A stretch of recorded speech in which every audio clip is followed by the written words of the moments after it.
Good morning from the Alma Magna on the Danube River. Today we are docked in Linz, Austria, second largest city in Austria, but we're not staying here today. We are getting on a bus and we are going to Salzburg. So this is going to be a very long excursion day. It is a 2-hour bus ride there, 4 to 5 hours in Salzburg, and then a 2-hour bus ride back. We're going to make a stop along the way at the Abbey that was in The Sound of Music, and I think there's other Sound of Music stops. So, had to rewatch Sound of Music here in the cabin to refresh the memory because I haven't seen that since I was a kid. It's nice chilly, but it's supposed to get to like 61 degrees today, so I'm so excited about that. All right, let's get going.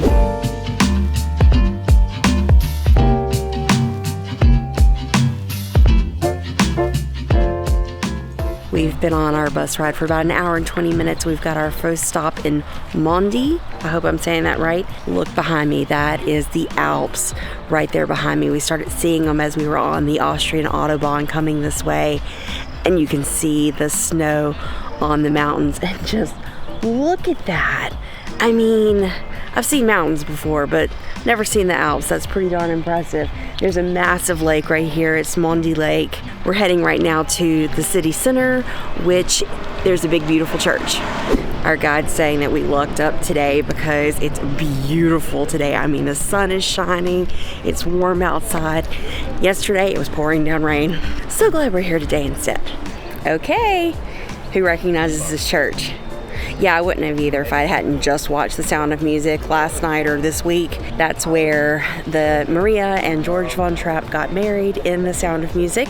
In real life, this is not where they got married. They were married in Salzburg at the monastery where she was a nun in training. Can't think of what it's called. But the nuns there would not let them film the Hollywood movie there. So here is where the movie was set. It's always neat seeing movie sets. And honestly, I hadn't seen The Sound of Music since I was a kid. And I watched it the other day. It was really good. I really enjoyed it. Good movie.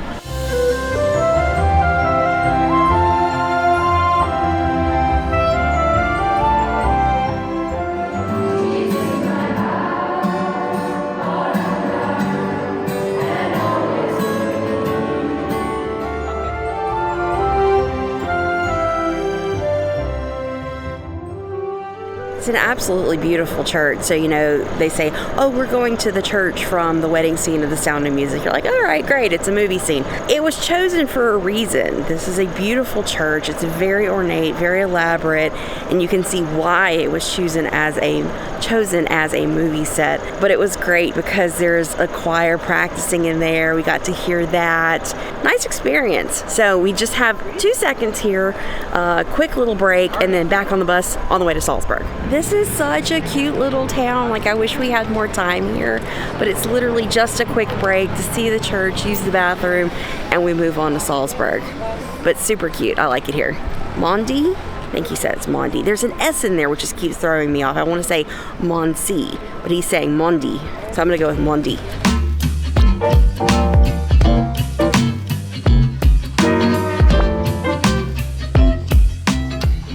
So we arrive in Salzburg and hear the bells. So we got here right at noon to that's a police siren. But we could hear the bells tolling at the abbeys and around the churches right at noon. So that was really cool as soon as we got here. Our first stop is the Mirabell Gardens. Beautiful gardens, Mirabell Palace right here. We're told there's quite a few palaces around the area of Salzburg. But from here, we have a beautiful view of the fortress up on the hill. So far, so good in Salzburg. Another Sound of Music movie set right here in Mirabell Gardens. This is where the Do Re Mi song was filmed, or at least part of it. They were running all through the gardens, through the trees. I'm glad I just watched that movie because I don't remember any of that.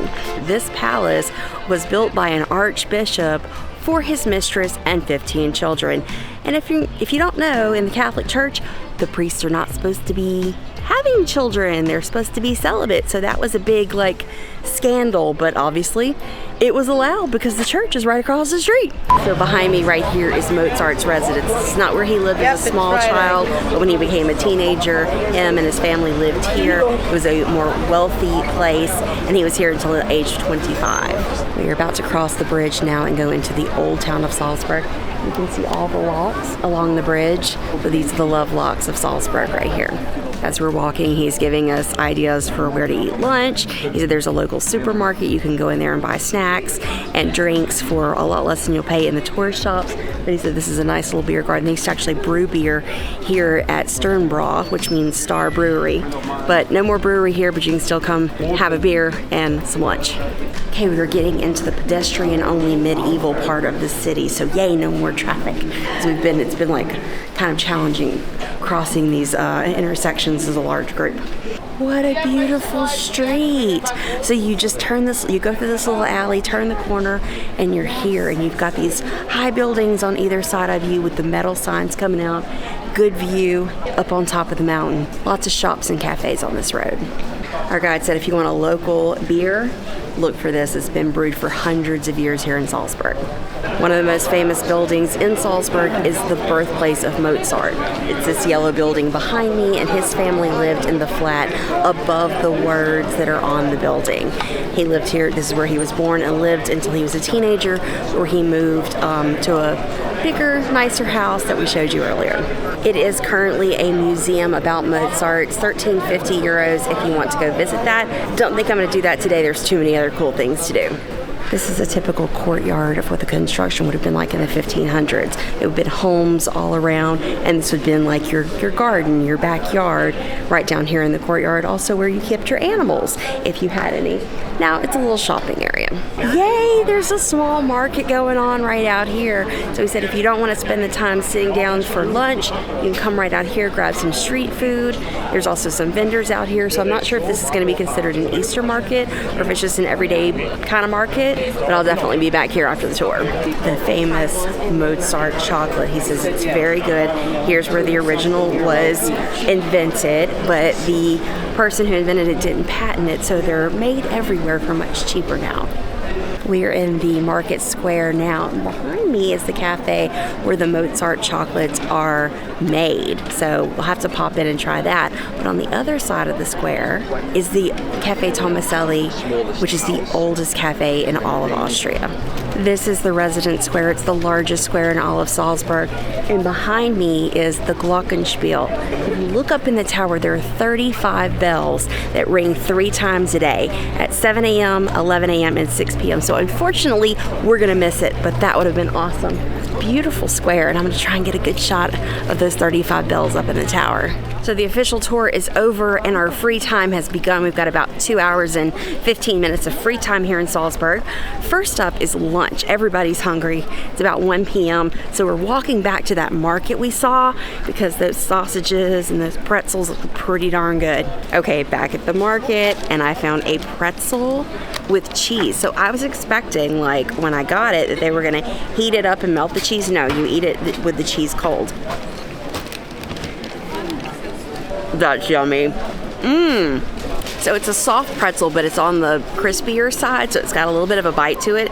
And that cheese is just a good, creamy cheese. It's got some, like, herbs sprinkled on it, big rock salt, because we are in Salzburg, after all, where the salt mines are. So this is going to be a very tasty lunch.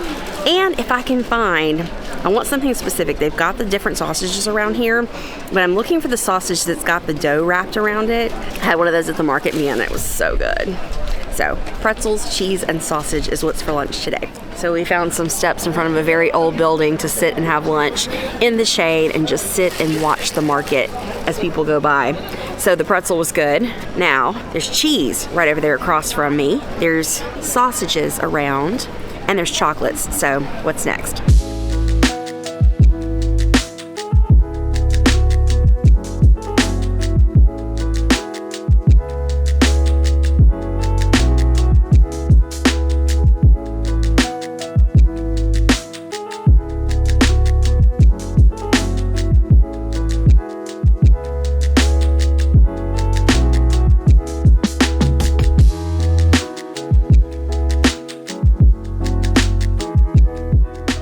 Well, you get a chance to try the sausages before you buy it. Oh, yum. That's good. Man, you just can't beat a good fatty meat. But do I need more sausage? Because I bought sausage in Budapest, so I may have to pass on that, but it's really yummy. I like that you can try it. We are going to have one hell of a charcuterie board when we get home because, yeah, I'm buying the sausage. So it is 2 sticks. This is pumpkin seed. We figured it out. So it's sausage with pumpkin seed on the outside of it, and it's 2 sticks for €9. So I'm getting this. I've got to find some cheese. I'm like just nervous about buying unrefrigerated cheese. I need to get over that and find me some cheese. They actually have some right here, so let me go look. I have a delicious bag here of pumpkin seed salamis and Gouda cheese. €21 for all. Don't think that's a bad deal because that's a big old chunk of cheese. Now we're heading over to the cafe where the Mozart chocolates are made because you know I'm going to eat my way around any city I go to. And this is the cafe where the Mozart chocolates are made. There's many shops around town that sell them, but this is where they're made, so we're going to go give it a try.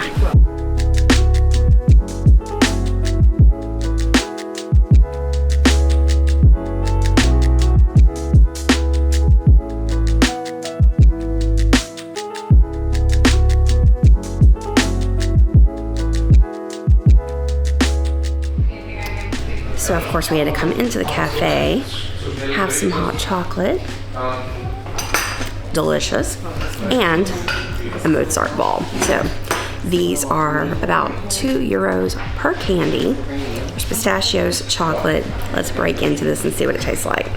Okay, there's the inside. You can see it's like half chocolate, half pistachio. That's different than I was expecting. It's good though. It's very good. More pistachio than chocolate. So now we are going for a walk. We are trying to find, there is an elevator built into the cliff that will take you up to a vantage point to overlook the city. And when we came in on our tour, we kind of made these loops. So we're not sure which direction we need to go in. I think it's time to break out Google Maps. So our guide told us that there was a art museum up on the cliff, that they had an elevator. And then there's another one that's about an 11-minute walk away, but we turned around and there's the funicular. So we're just gonna take the funicular up to the fortress. It's gonna cost a little bit more, but we're right here, and I love funiculars, they're so cool. Okay, anyone who's watching this that knows Salzburg, who is that supposed to be standing on the Golden Dome? It's definitely not Mozart. So we go in this little door thinking we're finding how to buy tickets to the funicular, and there's a random bakery in here, and oh my God, the smell of bread is amazing. We still haven't found the funicular, but we found a beautiful cemetery right here at the base of the church, and oh, this is cool. What's interesting is this is definitely an old cemetery, but there's some new graves here. This person just was buried in 2020, so very recently, but the grave looks as old as all the rest. It's just the tombstone or metal cross that indicates the age. The chapel behind me has a date of 1491 on it, so that helps date a little bit this area, but there's definitely older graves, newer graves. There's just catacombs around here as well. Haven't found that yet. This is just fascinating. Okay, so some of the tombstones are answering a question for me. They're family plots, so there's one burial on top of another. That's very common in New Orleans. I'm from Louisiana, and the crypts down there are family crypts, and they bury, you know, family member after family member in the same crypt and put the names on the outside. So that's what's happening here as well, in some places. Found it. Have the ticket for the funicular, and this is also entrance into the fortress, €14.50 per person. Wow, it was so hot on the funicular coming up, but wow, the views. So just, you start at the bottom, and you go really fast up the side of the mountain, and you just see the city of Salzburg below you. And now we're up at the top at the fortress, so we can see the fortress, we can see down on Salzburg. What a beautiful day. Most definitely come up here. The views out into the city of Salzburg are breathtaking. From here you can see the mountain, you see the Alps are all around us. You can see the city down below, the old town and the new town, the river running in between. Even on this side you can see the medieval city wall that snakes around. Unbelievable. This is just absolutely beautiful. $14.50 well spent to come up here and get this view. Holy crap, there's the Alps right there. So whenever I came out, I go straight for the city view. You know, I was like, oh, I've got to see Salzburg. Just walk around the corner. The other side of the fortress is facing the Alps. Breathtaking. It's March, so there's still lots of snow up on the mountains. I've seen mountains before. I love mountains. I live in very flat Louisiana, so mountains do a whole lot for me, and that is super impressive. Oh my gosh. I'm in heaven. I'm not sure if it's the time of day or it's the time of year, but it's like there's a haze all over the mountains. So it looks like they're not clear. I can, with my eyes, see them clearly, but through the camera, it looks like there's a haze over everything. But there's so much beautiful snow over there. So many beautiful mountain peaks. Definitely gonna have to come back here and spend more time. One day is not enough. What? There's a cafe up here? Overlooking the Alps? If I'd have known that, we would have come here for lunch. I like markets just fine and grand, but this is amazing. And we don't have enough time because we have only like 20 minutes until we have to get back to our meeting place. So Salzburg is definitely a place, if you're planning on coming here, you need more than one day. You need more than 3 hours because that's really all we've got here. This is an incredible city, absolutely stunning. I'm so sad that I didn't get to eat lunch here. Look at that view. That is incredible. Put this on your list. Come up to the fortress and eat lunch overlooking the Alps. Put that on your have-to-do list in Salzburg. Now we have to go back to the funicular, go back down and meet our group. We have a 2-hour bus ride back to the boat. So, snacks before we leave. I don't know what this is, but I want it. I think that's cheese in there. Okay, this is what I ended up with for the bus. So we are back at Mr. Mozart. This is the meeting place for our tour, and now we will walk back to the bus station and take our 2-hour drive back to Linz. Yes, Linz, where we got on the bus this morning from the ship. I have snacks. I have a vanilla Bavarian pretzel and a hot Coke because they didn't have any more Cokes, and a bottle of water. So hopefully I can get a cold Coke somewhere on the way. I must say, this is the prettiest bus stop I've ever been to. So there's the bus stop, there's some nice buildings, there's the Alps right there. Settled in on the bus. It's quite warm. It was cold this morning. It's warm right now. This is how you get sick. But got a snack, got a cold drink, got a 2-hour bus ride. So on the way in, I couldn't see the Alps very well. They were on the other side of the bus, so we're going back the same way. I should get some good clear shots of the Alps on the way back.